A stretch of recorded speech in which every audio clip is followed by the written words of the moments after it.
Vous nous suivez de partout, mesdames et messieurs, vous faites bien. Merci pour cette grande confiance que vous nous renouvelez encore dans le cadre de votre émission Savoir en parler. Aujourd'hui, c'est le 15 septembre. Vous le savez, au-delà de cette rentrée parlementaire, il faut souligner que le 15 septembre de chaque année, l'humanité célèbre la journée dédiée à la démocratie et la République du Congo se veut être un pays de démocratie. Alors la grande question que nous sommes en train de nous poser ce soir, qu'est-ce qu'il faut dire justement de la démocratie en République démocratique du Congo? Est-ce que la définition d'Abraham Lincoln peut être réellement traduite par rapport à ce qui se passe chez nous? C'est une interrogation importante à laquelle nous allons essayer de répondre autour de cette émission avec un expert, un analyste politique, un scientifique et surtout un panafricaniste. Lui, c'est Norbert Yamba Yamba. Bienvenue. Merci pour l'invitation. Je suis très heureux que nous puissions nous retrouver parce que la dernière fois, on a parlé des questions environnementales et voilà, ça a passé un peu de temps, on ne s'est pas vu. Dieu merci que vous m'invitez pour qu'on parle de la démocratie parce qu'on en parle un peu trop, quoi. Il faudrait mettre le point sur les i, c'est très important. C'est important. À l'entame, j'ai évoqué Abraham Lincoln qui disait déjà la démocratie, c'est le pouvoir du peuple par le peuple pour le peuple. Est-ce que s'il faut prendre à la lettre cette définition, on peut l'accommoder à ce que nous vivons chez nous, en République démocratique du Congo, de manière beaucoup plus claire et précise et surtout scientifique? Vous savez, Abraham Lincoln, il est réputé comme l'un des meilleurs présidents des États-Unis. Et certainement qu'il a défini à son temps, etc. Et vous savez que Lincoln, il était dans les années 1800. À ce moment-là, c'était le début de la colonisation. Oui, les principes de base de la démocratie, demos, grec, signifie population. Demos, population.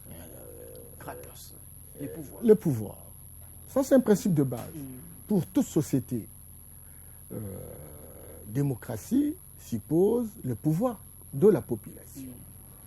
Ça, c'est le principe.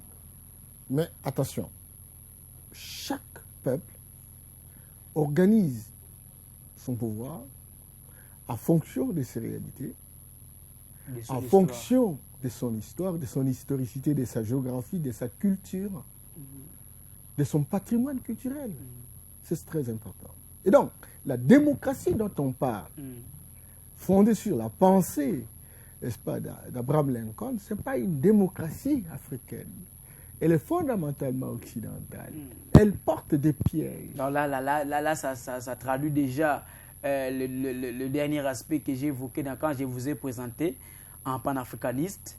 Vous voulez déjà dire que dans la plupart des cas, ce sont des choses qu'on nous impose. Bien entendu. Des modes de vie, modes de gestion qui sont imposés, surtout par l'Occident. L'Occident croit que sa civilisation est idéale. Ses valeurs sont universelles. Or, ce faux, c'est démontré aujourd'hui qu'il n'y a pas une civilisation universelle.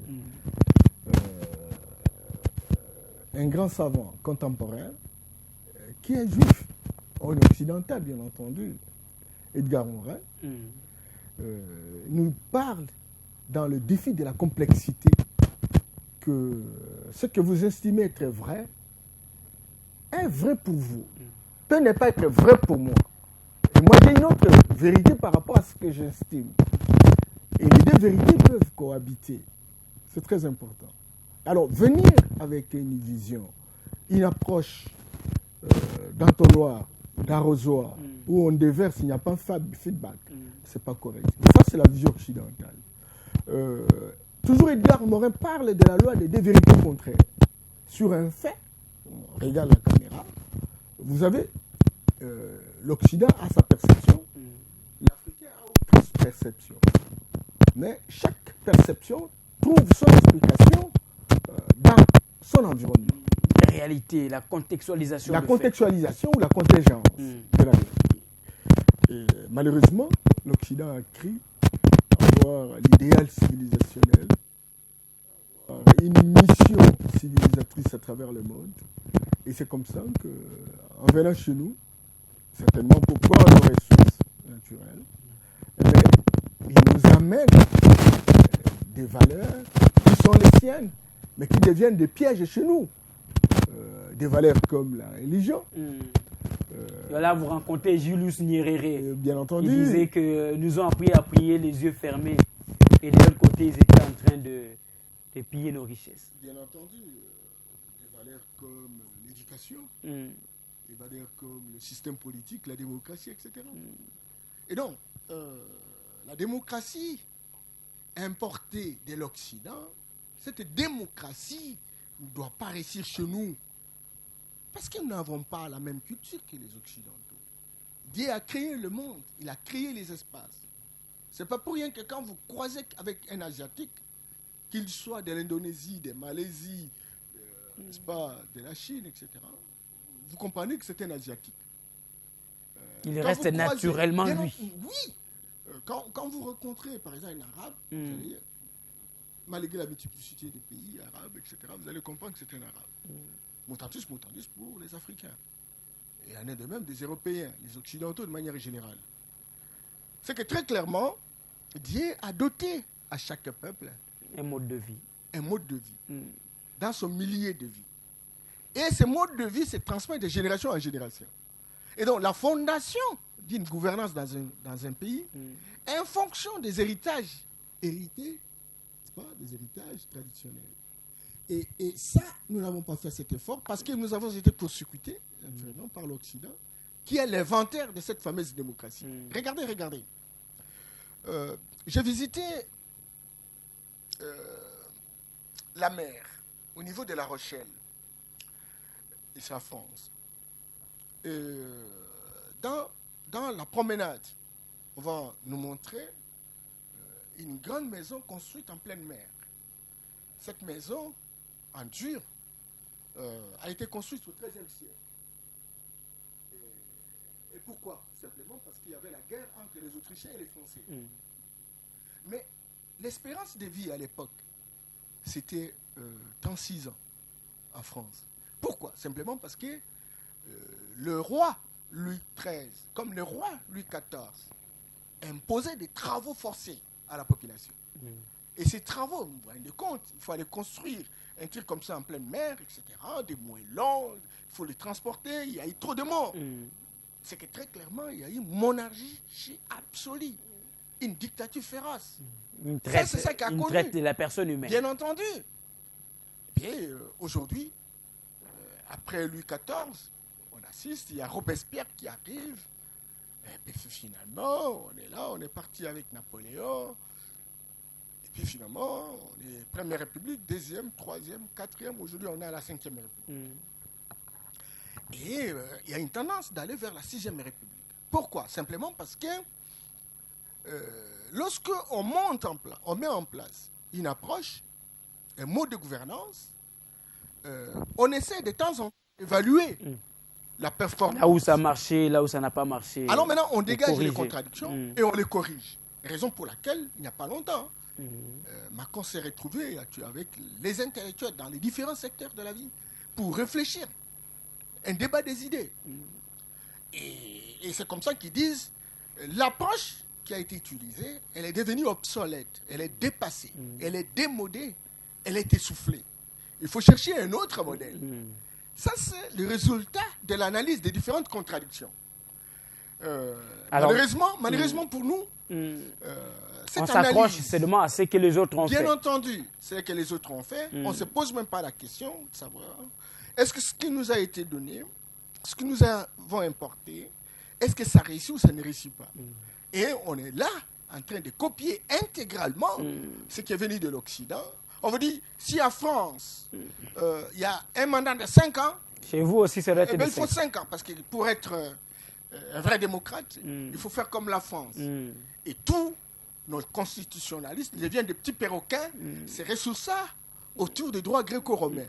Or, nos ancêtres, avant que les Occidentaux n'arrivent, avaient leur mode de gouvernance. Alors, c'est la question. Avaient leur ordre social, avaient un droit. C'est la question que je voulais poser. Est-ce qu'on ne rencontre pas certains comportements ou aspects de gestion de nos ancêtres qui s'accommode justement avec certains aspects aussi que l'on retrouve dans la démocratie telle qu'imprimée par l'Occident. Parce qu'on ne va pas dire que la démocratie en soi a commencé seulement avec eux. Non. Nous, on a vécu 200, 300 000 ans. L'Occident, l'Europe, les Blancs, il y a 28 000 ans ou 40 000 ans tout au plus. Mais nous sommes là 200 à 300 000 ans d'existence. C'est que nous avions un ordre de gouvernance, nous avons notre propre droit. Vous savez qu'au XIIe siècle, avec Soudiata Keïta, au XIIIe, au Mali, pas le Mali actuel, à l'époque, c'était l'Empire du Mali. Voilà. Mais on a créé la première charte, la première constitution, qui s'est retrouvée essentiellement en Afrique. On appelle ça Kurukufuga, une charte de 44 articles, où se ressourcent naturellement beaucoup d'autres spécialistes des chartes mondiales, etc., en droit de l'homme. Nous avons existé. Le grand malheur, c'est quoi? C'est que le système éducatif qui est le nôtre pousse nos juristes à ne regarder que ce qui s'est passé en Occident. Or, le contexte occidental n'est pas adapté par rapport à notre contexte. L'âge culturel, je vous donne un exemple. En 2006, on organise les élections. Moi, j'étais observateur pour le référendum constitutionnel. Et puis bon, je suis dans le Bandundu, mais souvent quand j'ai rencontré les gens, les villageois, ils disaient non, nous allons voter Tshisekedi et Kizenga. Mais on va voter Tshisekedi et Kizenga, et pourtant c'était le référendum. C'est que très clairement, 99% de notre peuple ne connaissait pas les règles de jeu. Alors maintenant, on est embarqué dans un processus où nous n'avons aucune maîtrise. Et le résultat, c'est la catastrophe. Aujourd'hui, au lieu de faire un débat sur la prospérité de la République, un débat sur la lutte contre la pauvreté, c'est curieux, tout le monde est dans la CENI, tout le monde est autour des élections, tout le monde ne propose rien. On s'accroche, de la démocratie. On est toujours dans la quête du pouvoir. Dans la quête du pouvoir, le positionnement. Parce qu'en fait, l'élite politique n'est pas éclairée pour apporter des alternatives. L'élite politique n'est formée que des diplômés acculturés. Diplômés acculturés. Des diplômés acculturés. Vous, les panafricanistes, vous vous attaquez trop à ceux qui considèrent aussi que certains principes proposés par nos amis de l'Occident sont aussi des principes qui sont fondamentaux et qui méritent aussi d'être des principes adaptés à la réalité, mais qui peuvent aussi faire l'objet d'intégration dans notre environnement. Mais encore que, il faut avoir sa propre fondation. Il faut avoir son enracinement. Il ne faut pas oublier notre propre culture. Non, pas oublier. D'abord la fondation. Ah, d'accord. Les racines, ce soit nos racines à nous. Et on fait juste un greffon culturel. Ce qui vient se greffer sur ce que nous avons. À ce moment-là, nous avons deux pieds sur terre. Parce qu'un arbre futile un baobab. Lorsqu'il manque de racines, il tombe.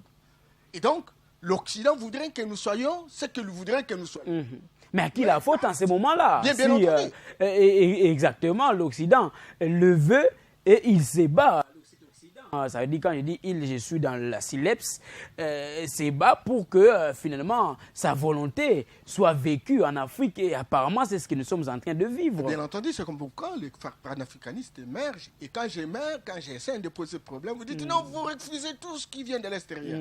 Or l'Occident est en train de tout faire pour nous déraciner complètement, nous désintégrer, nous désarticuler, pour que nous n'ayons plus des pieds sur terre et qu'ils s'amusent avec nous comme il le fait aujourd'hui. Vous voyez, donc c'est cela. Et nous disons, faites attention, Africains.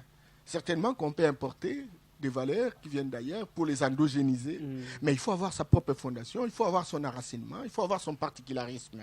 À ce moment-là, ce qui vient de l'extérieur vient faire juste un greffon, un greffage. Et on peut bien monter, et les racines peuvent justement nous permettre de survivre. Mais lorsque vous voulez remplacer tout, comment pouvez-vous imaginer? Nos ancêtres ont vécu des millénaires. Ils avaient un mode de gouvernance. Nous avons eu des empires, des royaumes. Et il y avait une organisation, il y a une structure institutionnelle. Il n'y avait pas assez de problèmes. Il n'y avait pas de problème. Pas assez, bien entendu, tu as bien nuancé. Mais qu'est-ce qui explique que nous avons tenté avec l'Occident? Ça va faire 6 siècles. Mais écoutez, des désagréments.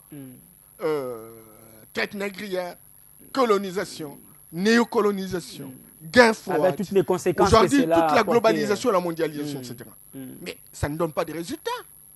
Comment on nous a demandé d'avoir des partis politiques? Est-ce que ça ne donne pas Excusez. allez-y. Michel, parti politique, la démocratie. On a tenté. Quel est le résultat? C'est la division. C'est la récurrence de la guerre. Ça ne donne pas de résultats parce qu'on ne veut pas aussi considérer que, Jacques Chirac le disait, la démocratie est un luxe pour les Africains. Ça veut dire que c'est comme si on a voulu faire une sorte de copie servile, comme vous l'avez dit, faire ce que les autres veulent, sans pourtant se rendre compte des réalités internes et contextualiser ce mode de vie que l'on a voulu copier de l'extérieur. Le grand problème, même quand Jacques Chirac parle du luxe de la démocratie, il se réfère à l'ère démocratie fondamentalement occidentale, en se disant que voilà, notre civilisation est idéale. C'est comme ça qu'ils se sont partagés le monde, justement pour imposer leurs valeurs, imaginant que ils ont reçu mission de Dieu de civiliser les gens. Or, Dieu a envoyé chaque espace avec ses réalités, avec sa culture, avec son patrimoine, etc. Et chaque espace doit s'organiser à se transformer pour que cet espace soit au service véritablement de ses habitants. Mais eux viennent pour dire tout doit être occidentalisé. Tu vois? Et alors, ils utilisent la force, ils utilisent la violence, ils utilisent la religion, ils utilisent l'éducation, ils utilisent même leur système politique. Ils ne viennent pas, ils vous utilisent. Vous-même, les Africains, Alpha Blondy a chanté la démocratie du plus fort. Ils sont forts, ils sont puissants.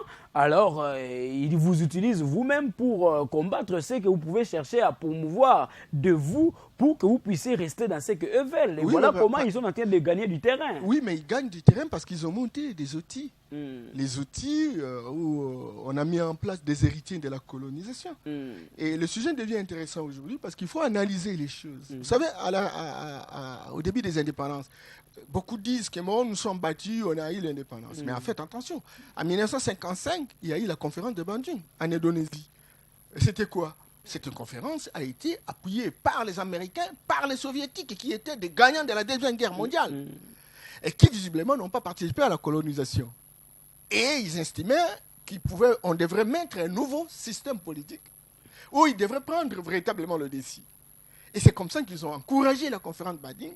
Et cela a poussé véritablement que les pays réputés du tiers-monde puissent justement accéder à des indépendances. Et à l'époque, nous avons eu nos compatriotes qui étaient très déterminés. En Afrique, vous avez des gens comme Patrice Lumumba, Kwame Nkrumah, Robert Mugabe et les autres. Mugabe, Sékou Touré et compagnie. Et voilà, on accède à l'indépendance. Nous, on croyait qu'on était indépendants, et pourtant, c'était la néocolonisation, qui visiblement, à ce moment-là, devrait être pilotée par les deux grandes puissances qui ont gagné la Deuxième Guerre mondiale. Là vous reconnaissez quand même que dans tout ce que nous sommes en train d'évoquer, l'homme noir est lui-même à la base de la situation parce qu'il n'a pas pu se rendre compte de ces aspects bien avant. Non, mais en fait, vous allez vous rendre compte comment, au moment où Lumumba, par exemple, lorsqu'il dit il se dresse contre cet impérialisme, n'est-ce pas écoutez, il a été assassiné. Il est parti. Kwame Nkrumah, vous savez, croyait à l'indépendance. Il a été mis de côté. Sékou Touré, il a souffert. Il a souffert des différents coups d'État, etc. Vous avez des gens comme Modibo Keïta, il a été mis de côté, remplacé par un militaire qui n'était qu'un cuisinier, n'est-ce pas, etc. Et on les remplace par un caporal. Tu vois, donc tout ça, ça montre très clairement que l'Occident avait son schéma en lui.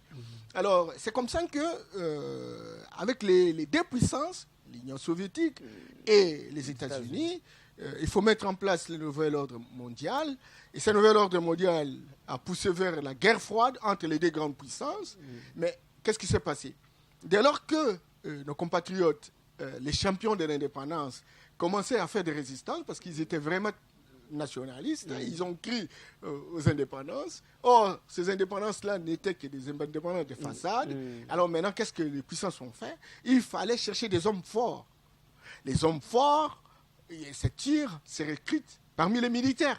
C'est comme ça que vous avez, déjà dans les années 63, vous voyez, on fait partir Sylvanus Olympio, vous voyez, donc au Togo. Des années 65, les Mobutu arrivent au pouvoir. On fait partir Kwame Nkrumah en 1966. On fait partir Modibo Keïta en 1968, etc. Ça a compté autant de coups d'État que l'on a observé naturellement dans beaucoup d'autres pays où on retrouvait des nationalistes. C'est très clair que chaque homme fort devrait travailler au service des puissances d'argent. Et ces hommes forts, ce sont les Africains eux-mêmes. Les Africains qui sont des intendants. En fait. C'est là où j'ai dit que l'homme africain a été lui-même à la base de toutes ces situations que nous sommes en train de vivre parce qu'il pouvait aussi résister. Ceux-là ont trahi. Ceux qui ont résisté ont été... ils sont partis. Hors d'état de nuire. C'est comme ça que Patrice est mort à 35 ans. On l'a assassiné de manière sauvage. Et aujourd'hui, on se plaît. Aujourd'hui, la République démocratique du Congo s'est dit fière de récupérer les reliques de Patrice Emery Lumumba sans pourtant donner encore de la voix pour dire que ceux-là qui se sont illustrés dans cette tuerie devaient exactement répondre aussi de leurs actes. Vous savez, Michel, j'étais en train de vous faire une analyse de la chronique. Allez-y. Cette étape des hommes forts, Mobutu a fait 32 ans. Il est parti. Et Adema, la fille ne juste que la continuité, c'est plus de 40 ans. Beaucoup d'autres chefs d'État africains, Omar Bongo, ils ont continué. Théodore Obiangama, etc. Denis Sassou Nguesso ici, etc. Et donc, jusqu'aux années 90, il y a eu démantèlement du mur de Berlin. C'est que très clairement, les deux puissances se sont récoalisées. Il y a eu effondrement de la puissance soviétique pour ne laisser qu'une seule puissance. Ce sont les Américains qui deviennent finalement les directeurs du monde. La guerre froide s'arrête. Et comme la guerre froide s'arrête, c'est très clair que tous les pays deviennent sous la houlette des Américains.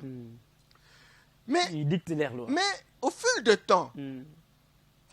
temps, on assiste depuis les années 90, lors du déclenchement du processus de démocratisation, l'émergence de la Chine, l'émergence de la Russie, qui forment leur coalition, vous imaginez, et qui commencent une sorte de guerre avec les États-Unis. Aujourd'hui, c'est très clair. Il y a des rivalités entre la Chine et les États-Unis, qui poussent véritablement une nouvelle guerre froide. Alors maintenant, la Chine veut occuper le pays.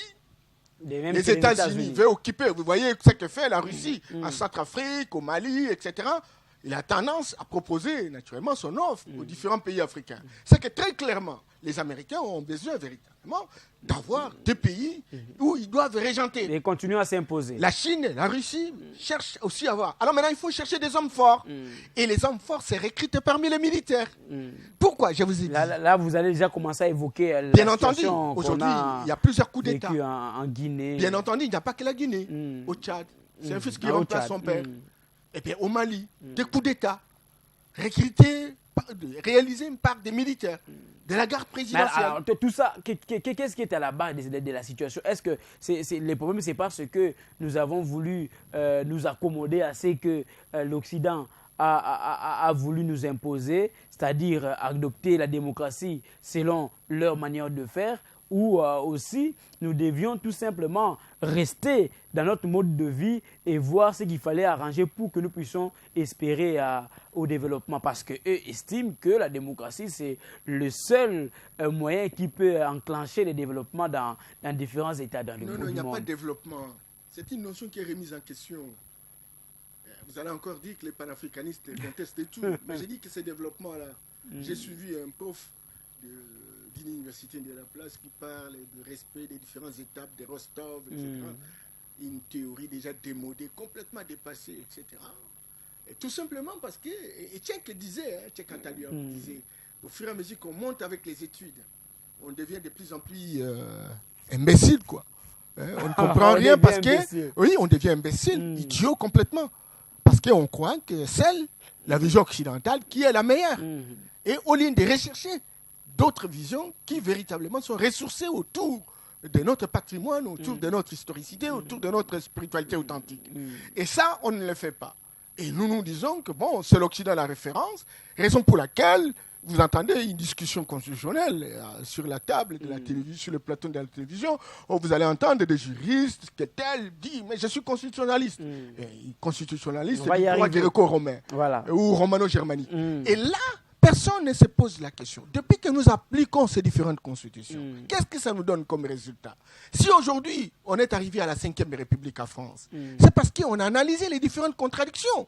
Et chez nous, qui analyse les contradictions? J'ai suivi... Mais c'est parce qu'on vous accuse, on accuse les politiques de s'illustrer en distracteurs, même de la population, parce qu'au lieu de s'accrocher au fond, au lieu de s'accrocher aux différents éléments qui peuvent favoriser justement le développement de la RDC et que nous vivions quand même une démocratie qui va dans le sens de travailler pour l'intérêt de la population, les politiques ne draguent que sur des dispositions qui les intéressent et qui permettent à ce qu'eux continuent à être forts et en traitant la population qui est détenteur du pouvoir continue à souffrir et à croupir dans la misère.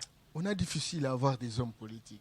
Mais si nous sortons de cette émission et que les téléspectateurs n'ont pas compris que cette démocratie ici, ce n'est pas une démocratie en termes de valeurs universelles. C'est une démocratie fondamentalement occidentale qui constitue un piège. Donc nous vivons un piège, nous sommes dans le piège. Nous sommes dans le piège. Il faut l'abandonner complètement. On va l'abandonner pour adopter quel paradigme? Parce que eux, au moins, ils ont présenté un paradigme, un mode de gestion qui semble être adopté partout en Afrique. C'est ça le problème. Mais je vous ai posé la question au début. Apparemment, c'est l'homme africain lui-même qui s'est laissé embourber dans la situation. Alors aujourd'hui, il lui est difficile de s'en sortir parce que déjà Kadhafi, à son temps, a appelé à l'Union africaine que les États africains puissent se mettre ensemble pour créer leur propre mode de vie, leur propre banque, leur propre monnaie. Mais malheureusement, même les autorités africaines elles-mêmes n'arrivent pas à se mettre ensemble ou à se mettre d'accord. Même certains chefs d'État constitués être des marionnettes. Non, mais c'est maintenant ou jamais. C'est maintenant ou jamais. Et vous, les journalistes, et je m'adresse à la classe politique, de comprendre que nos chefs d'État n'ont pas de force vis-à-vis des Occidentaux. Et nous devons préserver nos chefs d'État. Du moins, ceux qui ont le courage de dire un mot ou de revisiter les différentes stratégies. Parce que vous voyez, quand vous dites la démocratie, la démocratie qui aurait pu. Non, je te dis que cette démocratie-là est un piège. C'est un sacrilège. Cette démocratie ne peut jamais donner des solutions pour notre pays. Et donc, nous avons utilisé cette démocratie qui aboutit à la création d'un paradigme eurocentriste. Tout est centré sur l'Europe. Toutes nos ressources centrées sur l'Europe. Il faut donc revisiter naturellement ce paradigme pour revenir vers un paradigme afrocentriste. C'est-à-dire, tout doit être centré pour l'Afrique. Il ne faut pas qu'on aime l'Afrique sans les Africains. Ça, c'est le paradigme occidental. Et le paradigme africain, c'est l'Afrique aux Africains. C'est-à-dire quoi? C'est-à-dire, au lieu qu'ils viennent sur base d'une démocratie, nommer des intendants ou des commissionnaires à la tête des États, et donc, on nous laisse, nous, la responsabilité de fouiner. Est-ce qu'on doit vous laisser on doit vous laisser, si vous dites vous laisser, c'est parce que quelque part vous avez donné vous-même. Est-ce qu'on doit vous laisser ou vous devez prendre conscience, les Africains doivent prendre conscience de leur situation et agir pour réclamer ou encore manifester cette autonomie et agir en faveur de son propre développement. Mais c'est pourquoi nous on se bat. On se bat pourquoi? On ne sait pas pourquoi. C'est justement pour populariser ces idées. Ces idées pour que les Africains prennent leurs responsabilités. Et donc, mais il faut encore avoir des dirigeants. Vous allez me poser la question, mais Kadhafi est mort, Sankara est mort, Lumumba est mort. Faut-il encore essayer? Moi, je dis oui. Le paysage politique international est en train de changer. Vous savez que pour la première fois, la Chine a pris position. La Chine n'a jamais pris position sur le plan politique. Les militaires viennent chasser Alpha Condé, mais la Chine dit il faut réhabiliter Alpha Condé. Tout en s'imposant aussi. Je ne dis pas que Condé a raison, mais je ne suis pas non plus d'accord avec les putsch militaires. Mais la Chine dit il faut réhabiliter Condé. C'est très important. Et donc, devient important aujourd'hui que les stratèges africains réfléchissent. Hier, les bases militaires ont été essentiellement occidentales, l'Europe et l'Amérique. Aujourd'hui, il y a une sorte de compétition. Les intérêts chinois sont en Afrique. Et il y a plusieurs pôles de puissance. Vous allez à Djibouti, vous trouvez les bases militaires américaines, françaises, britanniques, chinoises, turques, etc. Vous voyez, donc, il y a une sorte de surveillance mutuelle entre les puissances. C'est que les pays qui auront la torche pour savoir très clairement, avoir l'éclairage nécessaire pour l'avenir, ont une marge de manœuvre pour trouver véritablement les voies de sortie. C'est comme ça que vous avez suivi lorsqu'on a tué Kadhafi. La Russie, à l'époque, il dira non, nous avons été trompés et nous avons été lâches. Et au niveau de l'Afrique, là vous citez la Russie, vous citez. Mais déjà au niveau de l'Afrique, peu de chefs d'État sont exprimés un peu plus rapidement aussi pour condamner. On doit s'exprimer malheureusement, c'est ça. Parce que ce sont des intendants. Des intendants. Des intendants, des occidentaux. C'est une honte pour l'Afrique. Voilà donc, mais l'Afrique est dans une situation de honte, c'est comme ça qu'il faut changer de paradigme. Et pour changer de paradigme, il faut restaurer notre génie propre. Pour changer de paradigme, il faut restaurer notre spiritualité authentique pour que nous ayons des technologies nécessaires à faire la compétition. Vous avez suivi la Corée du Nord, 23 millions d'habitants, mais en train de faire véritablement des chantages aux États-Unis, au Japon, compagnie, etc. Tout simplement parce qu'ils ont un génie. Ils savent inventer les technologies. Et ces technologies génèrent des armes à destruction massive. Et ces armes sont quintes par l'Occident. Alors, si on revient chez nous, il y a quand même un processus démocratique qui a été lancé. En 2011, on a organisé les élections. En 2006 d'abord, en 2011, en 2018, nous avons organisé les élections. Et aujourd'hui, c'était notre régime qui est là, avec l'actuel chef de l'État, Félix-Antoine Tshisekedi Tshilombo.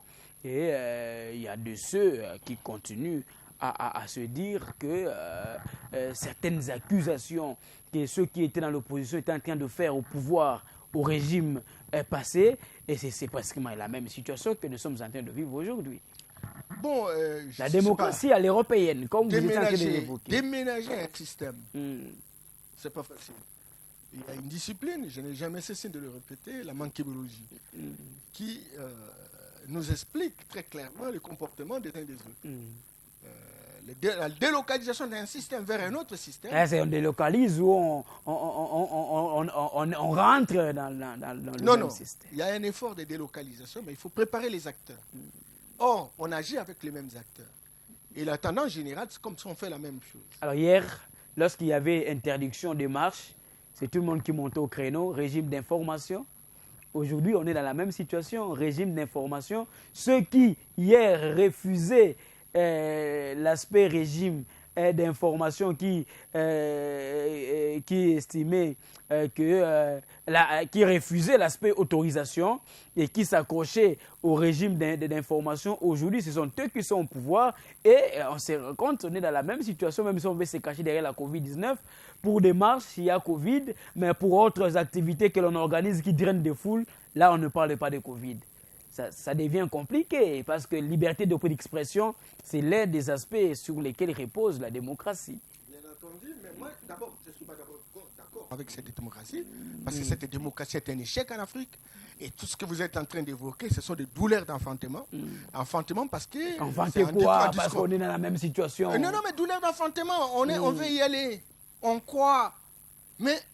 il y a des perturbations qui ne permettent pas véritablement de rationaliser. Hier, les FCC cash, c'était tel bloc, mais aujourd'hui, le président Félix Tshisekedi Tshilombo est en train de travailler avec les amis de l'Union sacrée qui sont censés travailler selon la vision du président de la République. Aujourd'hui, on se rend compte qu'au plus on est en train d'avancer, tous ceux qui étaient dans le régime passé sont en train d'être mis de côté. Alors, aujourd'hui, on va dire douleur d'enfantement pour enfanter quoi? Alors que le chef de l'État actuel, il est seul maître à bord, il est en train de travailler. Et lorsque j'évoque la question liée, par exemple, à la liberté, hier, quand on organisait des marches et qu'il y avait des morts, c'est l'autorité qui était visée. Et aujourd'hui, lorsqu'il y a des blessés, lorsqu'il y a des morts, qui est-ce qu'on vise? Parce que hier, c'était l'autorité. Aujourd'hui, on revient avec la même situation. Qui est-ce qu'on vise lorsqu'il y a, il y a des dégâts donc de matériel? Tu me ramènes. Parce que nous sommes en train d'analyser la situation liée à la démocratie. Surtout mais je te dis que cette démocratie est un échec en Afrique. Donc, même actuellement, c'est un échec. C'est un échec flagrant. Pourquoi Condé, 40 ans à l'opposition, il vient au pouvoir, il change de mandat. Il veut aller au-delà des mandats, des échéances constitutionnelles. C'est que très clairement, il y a un problème. Avec les classes politiques africaines. Au Niger, on a assisté avec Youssouf. Il voulait même aller au-delà des mandats. Et il a tout fait pour prendre un de ses proches pour aller assumer des responsabilités. Je vous dis que ce sont des douleurs d'enfantement. Il faut revenir. C'est le terme que je n'arrive pas à admettre. Quand vous dites douleur d'enfantement, mais pour enfanter quoi? C'est la réponse que ceux qui nous sont en train de suivre attendent. La responsabilité aujourd'hui, et sincèrement, cher Michel, la responsabilité aujourd'hui incombe à tout le monde. Tout le monde, sans exception. Sans exception. Vous les journalistes, parce que vous aussi, vous faites des coups de gueule mégaphoniques. Malheureusement. Autour là, c'est pris de manière générale parce qu'aujourd'hui, il y a de nos confrères qui sont... La classe politique n'a pas d'offre politique. On ne sait pas où est-ce qu'on vient, on est où et on va où. Donc, on ne pose pas des actions qui permettent de dégager des différentes contradictions et de tenir une torche pour éclairer l'avenir. Que ce soit au niveau de l'union sacrée, vous le dites, que ce soit au niveau de l'opposition. Ceux-là aussi, ils crient, ils s'attaquent au pouvoir. On ne photographie pas les contextes. Au pouvoir et ça sera la même situation. Oui, parce qu'on ne touche pas à la question de fond. Alors, la question de fond, ça veut dire quel type de gouvernance nous devons avoir. Est-ce que c'est cette démocratie aujourd'hui que nous avons importée? Moi, je dis non. On n'aura jamais, et ça, je suis radical, on n'aura jamais de solution avec cette démocratie. Mais si on tente de réfléchir par rapport aux héritages traditionnels de nos ancêtres, pour voir comment ils ont fonctionné. Allez dans les chefferies, vous allez voir les modes de gouvernance. Nous avons connu des royaumes, nous avons connu des empires. Pourquoi nos chercheurs, sociologues, juristes, politologues ne peuvent pas réfléchir et nous théoriser cela, moderniser cela, prendre cela et les articuler dans nos constitutions. Tant que nos constitutions seront des copies certifiées conformes du droit gréco-romain ou de romano-germanique, on n'ira nulle part. Ça, je suis convaincu qu'on n'ira nulle part. Il faut abandonner la démocratie occidentale. Il faut construire une nouvelle forme de démocratie fondamentalement africaine. Je connais un gars, un chercheur, un savant camerounais, Bob Assong, qui réfléchit sur cette question et qui, visiblement, a essayé de donner un certain nombre d'ouvrages par rapport à ces différentes problématiques. Moi-même, je suis en train véritablement de réfléchir par rapport à ça. Il y aura une série d'ouvrages qui vont véritablement être produites, naturellement, bientôt. Vous voyez? Donc, il faut qu'on change de paradigme. Et le président de la République, à la différence des autres, a dit on peut tout faire, mais si on ne change pas de paradigme, écoute, on n'avancera pas. Et changer de paradigme suppose être à mesure de s'approprier de nos ressources, être à mesure de négocier avec ceux qui sont des envahisseurs et créer ce qu'on appelle des zones spéciales économiques sur place, etc., qui permettent véritablement de drainer les investisseurs industriels qui exploitent nos ressources, qui les transforment sur place, qui les commercialisent. On fait donc ce qu'on appelle la coopération gagnant-gagnant, où on peut créer une chaîne de valeur ajoutée, donnant la possibilité à nos jeunes de trouver du travail, etc. Mais tant que le paradigme reste hérocentriste, où tout doit partir chez eux, et ils ont des industries, ils transforment, ils commercialisent, ils créent de l'emploi pour leurs jeunes, écoutez, on ne changera pas. Mais la RDC est en train, sous l'actuel chef de l'État, d'avoir un regard aussi vers toujours ce même Occident. Est en train de négocier, parce que ça fait 6 siècles qu'ils ont mis... Négocier quoi exactement? Mais négocier. Mais le Brésil, le Brésil, c'était un pays en difficulté comme nous. Mais il a su négocier avec toutes ces puissances d'argent, etc. Et il a tronqué même ses richesses pour qu'on puisse véritablement acheter la technologie. Aujourd'hui, c'est une 8e puissance économique mondiale. 3 000 milliards de dollars de produits intérieurs bruts. Plus que l'Afrique est réunie, les 54 pays réunis. Tu vois? Et donc, nous avons besoin. Nous sommes une puissance en termes de potentialité. Et nous pouvons négocier avec tous ces gens-là pour importer des technologies. Encore qu'il faut changer le système éducatif pour que nos universités deviennent des laboratoires qui nous produisent des technologies.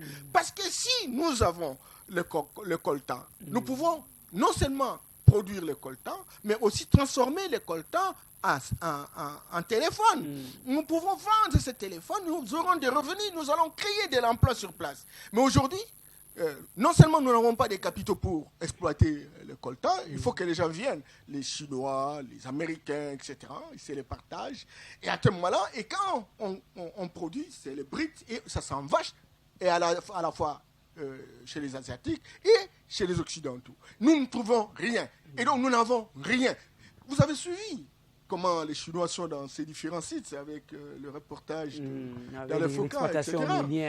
Mais écoutez, on ne connaît même pas quelle est la quantité produite, avec la complicité, mais bien entendu, de l'élite politique. De certaines autorités. Bien entendu. Et donc, ces autorités ont toujours été des intendants.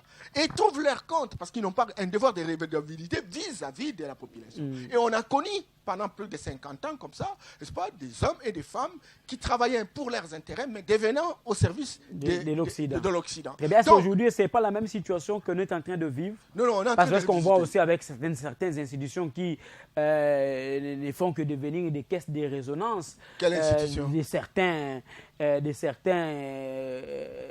Certaines obédiences politiques. Mais regardez, quand on dégage, le président est à Kolwezi. Moi, j'ai fréquenté Kolwezi plusieurs fois.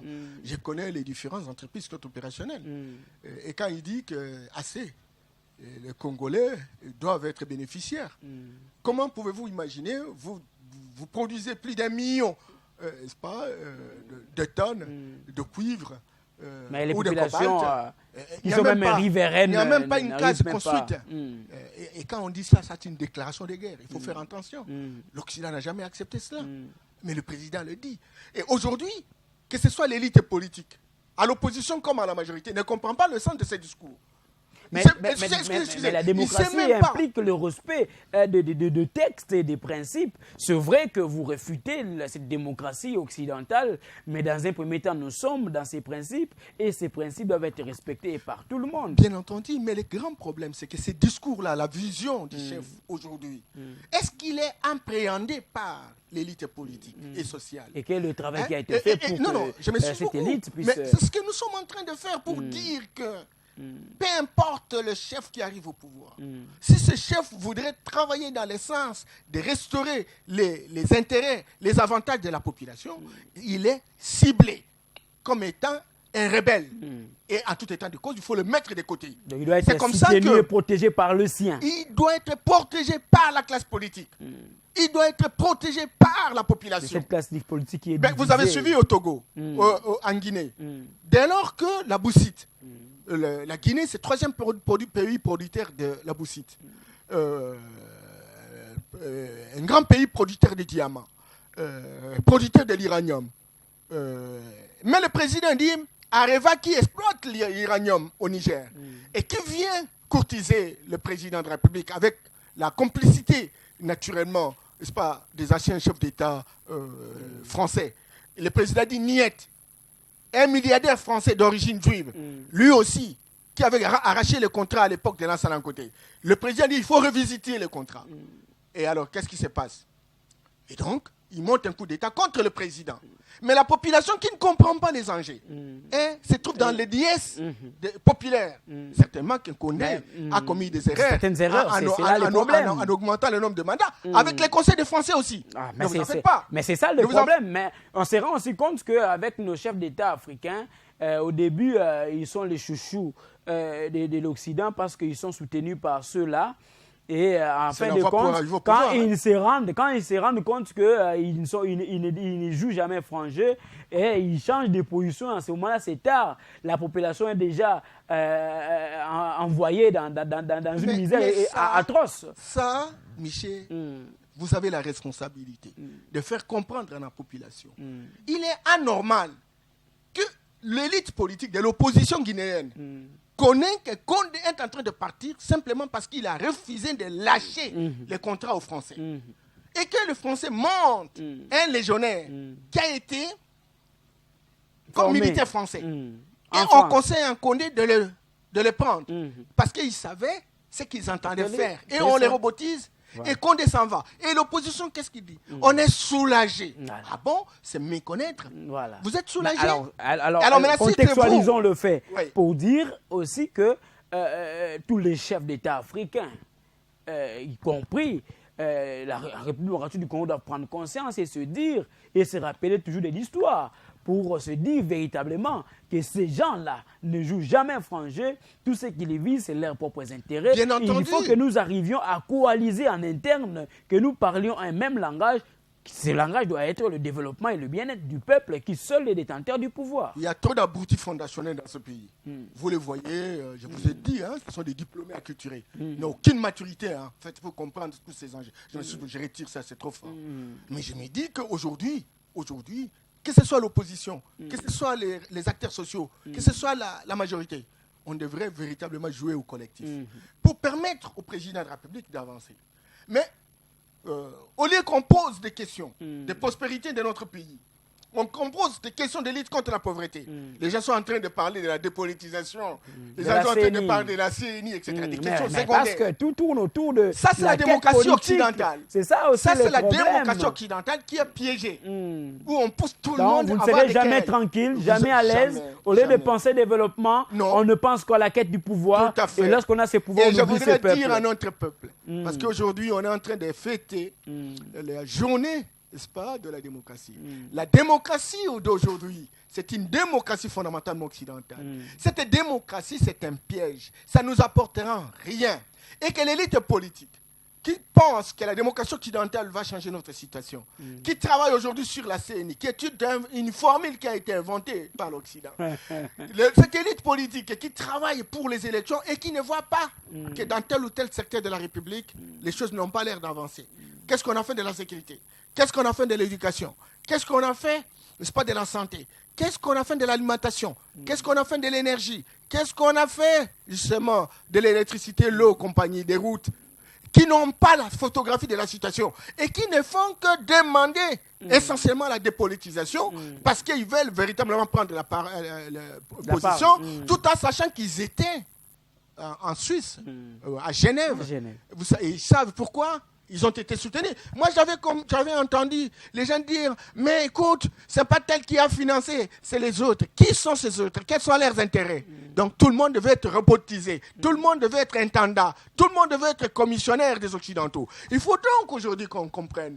Nous sommes un grand pays avec de fortes potentialités. Nous avons besoin que quelqu'un qui est là, qui véritablement a la garantie d'une certaine popularité. C'est très important. Si tout le monde pouvait s'engager ensemble, avec lui, pour que, véritablement, on puisse débloquer la situation. Moi, je pense l'Occident aura compris. Et il y a aussi de ceux qui estiment que tel ou tel autre aspect de la vie, ça ne marche pas. C'est des bonnes guerres que les gens revendiquent, c'est des bonnes guerres que les gens proposent une autre alternative. En démocratie, il ne faut pas que nous puissions adopter la seule voie qui est portée. Vous revenez toujours en démocratie. Quelle démocratie et quel résultat? Mais c'est le principe qui nous régit maintenant et nous sommes obligés, en attendant que l'on puisse proposer notre paradigme. En attendant quand c'est vous qui devez pousser les gens. Vous êtes par exemple au cadre à l'UDPS, est-ce que vous arrivez quand même à amener ces genres de réflexions pour que l'on puisse arriver justement à réfléchir sur cet autre paradigme qui pourra enclencher finalement le développement de ce grand pays? Michel, tu es quand même observateur de la vie politique du Congo. C'est combien d'années, moi, je me bats? Je suis à la télévision plus de 34 ans. Et justement, avec cette vision. Et maintenant, vous êtes Avec au cette pouvoir. vision, nous sommes au pouvoir, certainement. Mais je n'ai jamais cessé. Vous voyez comment j'interprète les choses. Et j'ai toujours même organisé. Vous voulez rester égal à vous-même, intact, c'est vrai, mais apparemment, alors acceptez que je dise que votre voix est minoritaire. Beaucoup dans votre parti ne réfléchissent pas comme vous. Si c'était le cas, on arriverait à cette réflexion pour que l'on puisse faire les choses autrement. On fait ces réflexions-là. Maintenant, il faut arroser, il faut populariser les résultats de ces réflexions. Mais il ne faut pas refuser aussi les raisonnements des autres. Attention, combien de fois on a tenté de déboulonner l'actuel chef de l'État, etc. Et la population s'est mise debout. Ce sont les combattants de l'IDPS qui, tout le temps, sont debout, justement pour défendre à la fois le pouvoir et la vision qui est la nôtre. Le peuple est d'abord. Voilà. Donc, mais est-ce que cette vision se matérialise aujourd'hui? S'il faut être clair et franc vis-à-vis de cette population qui est en train de nous suivre, lorsqu'on regarde la situation telle qu'elle se présente, je l'ai dit à l'entame, est-ce qu'on va, quelqu'un, ce Congolais qui est à la maison, qui nous suit, qui a vécu les 5 dernières années ici et qui regarde un peu ce qui se passe ces derniers temps ou encore depuis que l'actuel chef de l'État est au pouvoir, est-ce qu'on peut dire réellement que les choses sont en train d'aller vers notre direction, à tout bout de champ? Mais à moins qu'on n'ait pas des yeux. À tout bout de champ. J'ai évoqué quelques aspects ici. C'est vrai, vous avez parlé de la vision. La vision du chef est là. Est-ce que le chef est réellement accompagné par des bonnes personnes qui vont arriver à matérialiser cette vision? Vous savez, lorsque vous voulez critiquer quelque chose, ici, on ne critique pas, on analyse. Bien entendu. Oui, mais la critique peut être... Nous sommes en train d'analyser le fait pour que cette population qui nous suit soit éclairée. Vous savez, Michel, il faut avoir des indicateurs d'appréciation et d'évaluation de la performance institutionnelle. C'est très important. Aujourd'hui, on dit, mais est-ce qu'on peut observer quelque chose qui marche ou qui ne marche pas? Moi, j'ai dit oui, on peut l'observer. Mais il y a 3 séquences. Il y a la séquence 100 jours, avec toutes les téléréalisations, un budget de 334 millions de dollars, un budget qui n'a pas atteint 500 millions, mais qui a réalisé des choses invraisemblables. Je ne veux pas parler des sauts de moutons, je ne veux pas parler des kilomètres de... Alors là, je ne veux pas. Vous voyez que vous êtes entré dans ce que j'étais en train de vous dire, parce que le débat que nous sommes en train, ou l'analyse que nous sommes en train de faire, c'est une analyse des fonds. Ça veut dire que ce mode de gestion qui doit être mis en place doit aller dans le sens de travailler pour l'intérêt de cette population. Oui, c'est pourquoi je te dis qu'il y a 3 séquences. Aujourd'hui, c'est toujours les acteurs politiques qui tirent beaucoup plus de bénéfices et la population continue à croupir dans la misère. Qui sont ces acteurs politiques? Je vous ai dit qu'il y a 3 séquences. Lorsque vous voulez faire une analyse rationnelle et systématisée, il faut diviser, n'est-ce pas, la programmation en termes de dessert de services de qualité à la population en 3 phases. Il y a la phase 100 jours, il y a la phase Ilukamba, il y a la phase Samadou Condé. C'est très important. 100 jours, on n'est pas allé au-delà de 334 millions de dollars. Et on a réalisé des choses invraisemblables. Et quand Ilukamba arrive, il endosse. Et en réalité, pendant que Ilukamba était là, on n'a pas vu grand-chose. Et aujourd'hui, à ce moment-là, le président de la République n'avait que 35 députés à l'Assemblée. Donc, il ne pouvait pas avoir une marge de manœuvre. Alors maintenant, excusez, est-ce que tu peux me laisser, parce que c'est pédagogique ce que nous faisons. Et voilà, ça m'arrive. On n'est pas au-delà de 5 mois maintenant. Et donc, on est en train de mettre en place un système de surveillance mutuelle. Ça fait plusieurs années que l'IGF a été mis en place. Aujourd'hui. Et on sent qu'il y a une certaine pression bien entendu, qui s'exerce sur les dit mandataires et les gestionnaires, les ministres. Un ami qui me disait que dans notre société, on dort avec les stress de l'IGF et on se réveille avec les stress. Ce n'était pas ça. Les gens commencent à se poser 2 fois la question avant de poser un acte incontrôlé. C'est que déjà, un bon bondissement. Et puis, 4 millions d'enfants qui ont été bénéficiaires de la gratuité. Mais avec quelle qualité d'enseignement, c'est ça? Bien entendu, mais écoute, quand on ne commence pas, on ne commencera jamais. Il faut déjà commencer. Et à ce moment-là, on va vérifier quelles sont les faiblesses et on corrige les faiblesses. C'est ça la gestion, c'est ça l'ambiance démocratique. Très bien. Alors nous arrivons aussi à la fin. Vous avez critiqué le fait que l'Afrique continue à embrasser de manière servile cette démocratie telle qu'imposée à l'européenne ou encore à l'Occident, tel que ça se passe ailleurs, et vous estimez qu'il faut un autre mode de gestion, notre mode de gouvernance, pour que nous puissions assurer le développement de nos États.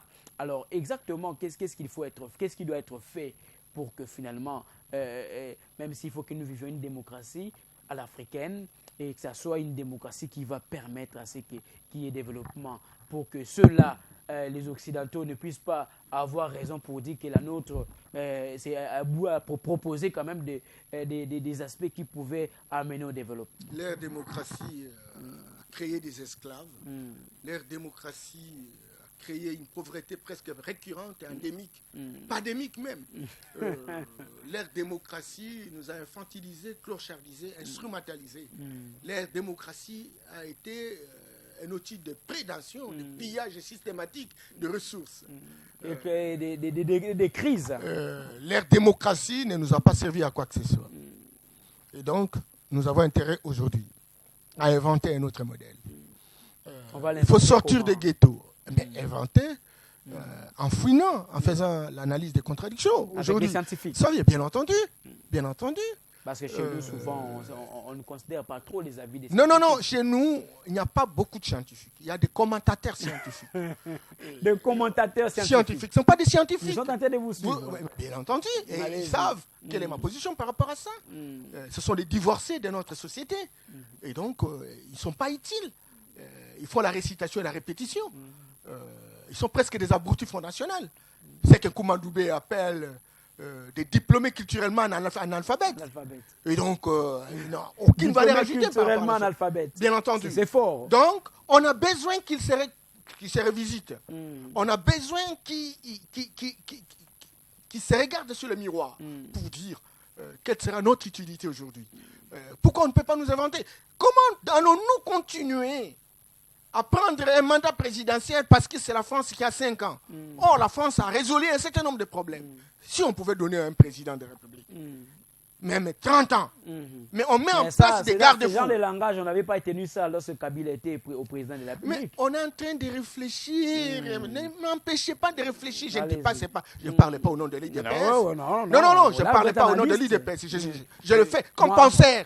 Je suis en train de penser une nouvelle société. Alors, je me suis aussi posé la question, pourquoi ces penseurs, ces grands penseurs que vous êtes, n'avaient pas fait de telles propositions, de telles analyses quand l'IDPS n'était pas encore au pouvoir, pour penser, par exemple, qu'un chef d'État peut faire 30 ans au pouvoir, peut faire autant d'années au pouvoir. Non. Il ne faut pas me résumer comme ça. Non. Je ne vous résume pas. Il ne faut pas me faire sortir. Je vous pose la question pour que vous puissiez sortir exactement ce que vous avez. Je ne peux pas être un fanatique. Non, je ne le serai jamais. Ça, on le sait des Norbert Yamba Yamba. Je me suis vraiment, aujourd'hui, regarde, j'ai des enfants, j'ai l'âge qu'il faut, j'ai une expérience concluante. Vous savez ma vie, comment je l'amène un scientifique pour faire. Bien entendu, scientifique. Mais j'ai quel moyen? Tu vois? Mais j'affirme ma vision. J'affirme ma vision de lutte contre la pauvreté. Des solutions durables. Pas des solutions court-termistes. Pas des solutions ponctuelles. Pas des solutions sectorielles. Moi, je suis dans la recherche des solutions durables. Des solutions qui poussent à la solidarité intergénérationnelle. Et pour qu'il y ait solidarité intergénérationnelle, on doit inventer notre paradigme. Et notre paradigme doit être nourri par notre spiritualité authentique, en revisitant les systèmes religieux, en revisitant les systèmes éducatifs, en revisitant les systèmes politiques, pour inventer notre propre système. Mais là, il faut des garde-fous, il faut un grand travail. Le président de la République doit déjà travailler dans la perspective de construire un État fédéral d'Afrique. Nous sommes 54 États. Nous n'atteignons pas 3 000 milliards de dollars de produits intérieurs bruts.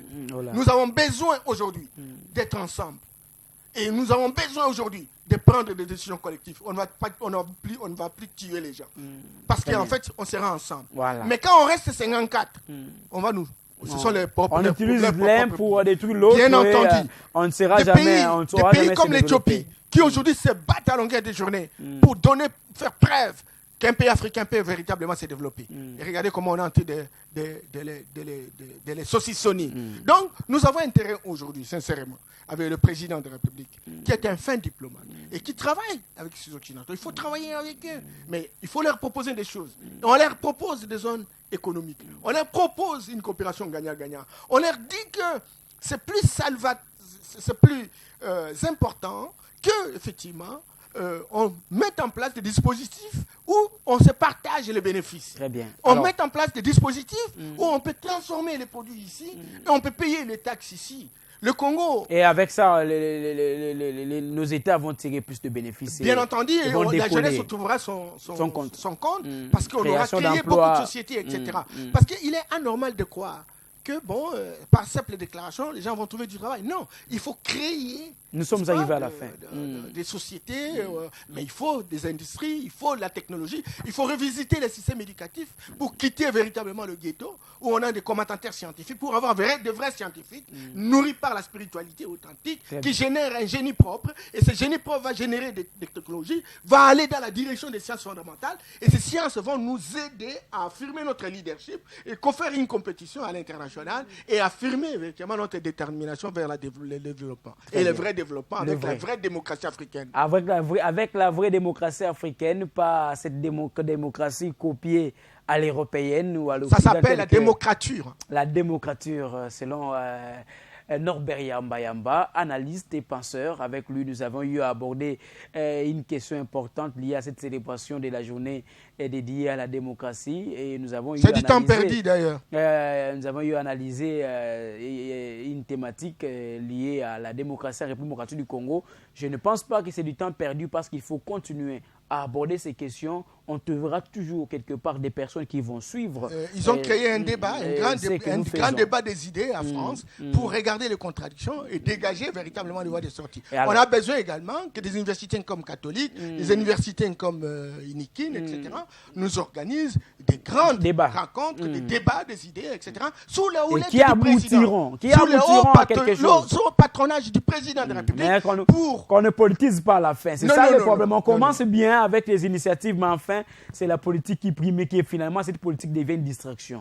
Voilà. Ça n'est fini. Merci beaucoup, le penseur Norbert Yamba d'être passé dans Savoir en parler. Merci. Voilà, c'était vraiment Savoir en parler parce que vous avez pu vous exprimer en tant que panafricaniste et surtout pour aborder cette question liée à la démocratie. Merci beaucoup. Voilà, merci à... Une démocratie de façade. Voilà, merci à Job Bassaï, merci à toute l'équipe technique qui nous ont permis d'arriver jusqu'à chez vous. D'ici là, portez-vous bien, surtout restez fidèles à nos programmes. Le seul programme qui ne vous cause pas de constipation, la démocratie, il faut encore l'analyser parce qu'il faut un mode de gestion qui favorise le développement, qui favorise justement le fait que les Africains puissent